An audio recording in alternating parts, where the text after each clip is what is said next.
ekyabadde munnange ate wali mu kifo kwabadde munnange ate kulyamu life oba kye bayita munnange ate okunyumirwamu. Shiba Kalungi kosate ne Winnie Nwagi beeguddeko ngenda kubeera nga mbikutuusaako. Zaira Baby avuddeyo n'atabukira munnange ate abali mu kwogerera Diana Skies omugenzi TikToker eside eno ate nga wali munnange ate omukyala Rema Namakula yayingidde dda munnange ate studio bampita Geminati nsinzira ku Geminati Yugi wabula kansobola nkutegeeza ekintu kimu kyokka nti kasita obeera nga tonaba kulayikinga video ogirayikinge kosa ate n'okusubscribinga kasita obeera nga tonaba kakati nno akatambi kano Shiba Kalungi kosa ate ne Winnie Nwagi babadde mu video eno mu kifo nkugambye nti babadde munnange ate ku Davira.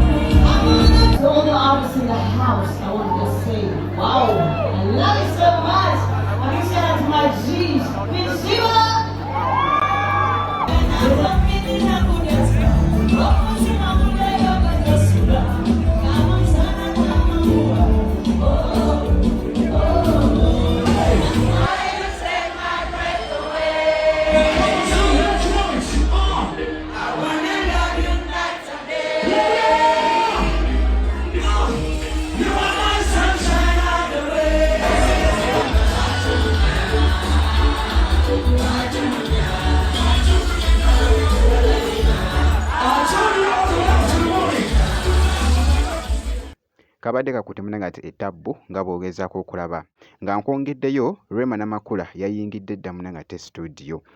Rema Namakula awandiise n'agamba nti nno essaawa yonna tusimbula abadde munnange nga aludde Rema Namakula okubeera nga awaamu munnange ate abawagizi be omuziki actually bukyanga omwaka guno gutandika abadde nga tabawangayo munnange ate kipya wabula avuddeyoko kosa n'ebifaananyi by'ataddeyo n'agamba nti no essaawa yonna munnange ate omuziki agenda kubeera ng'asumulula.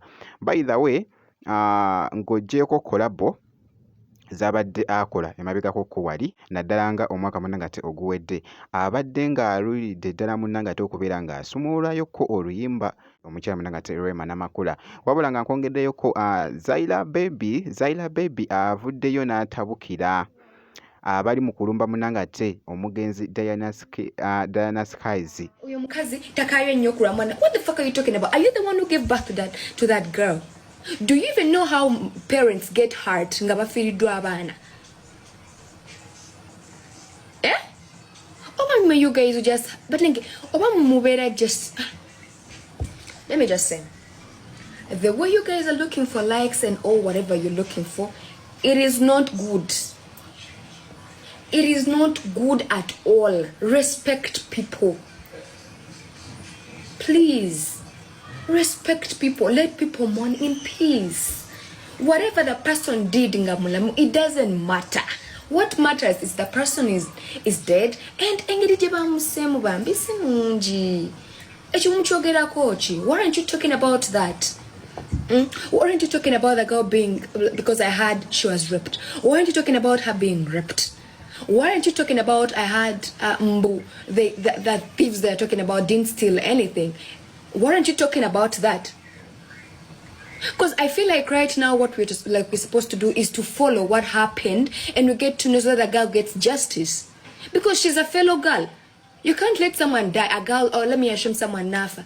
Mungeri yokubanga bamurepinza, mungeri yokubanga bamuyingiride. Nga, bro, I don't want to talk much because our countries.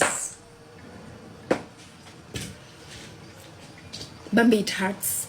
It really hurts. Ate obwoli awo abantu bali mu nnaku yaabwe abantu boogera ku kintu wamma oli n'avaayo nga ye ali bulala nnyo omufu. Okay, let me tell you something small about, okay, I'm just saying about her. Me, I saw Diana I think once because makeup artist abadde atukolako makeup y'omu, that is Pretty Sarah. I think once or twice. And she was ayogera omanyi omuntu ayogera nga eddoboozi lye tulimusuubiramu. She's so dead. humble. Like newaba ebintu bye ngali mukunyumya nga bisesa, or you can even end up not laughing, like temusekera kyayogedde, but you're laughing because ekintu kyayogedde kisesa, but engeri gyakirasemu naye mmwe baana, you know. Naye people who do not know people, there's a way they cope up with information and they give it to the media. Whoa, yo, aye bana. Please, banange, Uganda, tukakane mukale. It's okay how kubanga generation yafe bambi yonfu, ekyo twakikiriza. We do not feel hurt. Ate tulina emitima emibi. That is our generation. Era banange bwe tufukamya tusabe Mukama atuwonye emitima emibi. Atuwo emitima emirungi abantu bese okubeera bagamba banange omuntu oyo alina omutima omulungi. Because right now I'm telling you the real truth. Our generation telling muntu ose avaayo naga banange omwana oyo alina omutima omulungi. Because yafa people are so bitter. Buli omu kyayagala kyayogera, omuntu tamanyi nakumanya nti waliwo kufa, tamanyi nakumanya nti ekintu ekiriwo kiri like kibi nnyo, ekintu ekiriwo biki. You're putting yourself in a generation. Because I am in that generation, somewhere someone might be having a bad heart as well. Ekitegeedde kyenkugambye.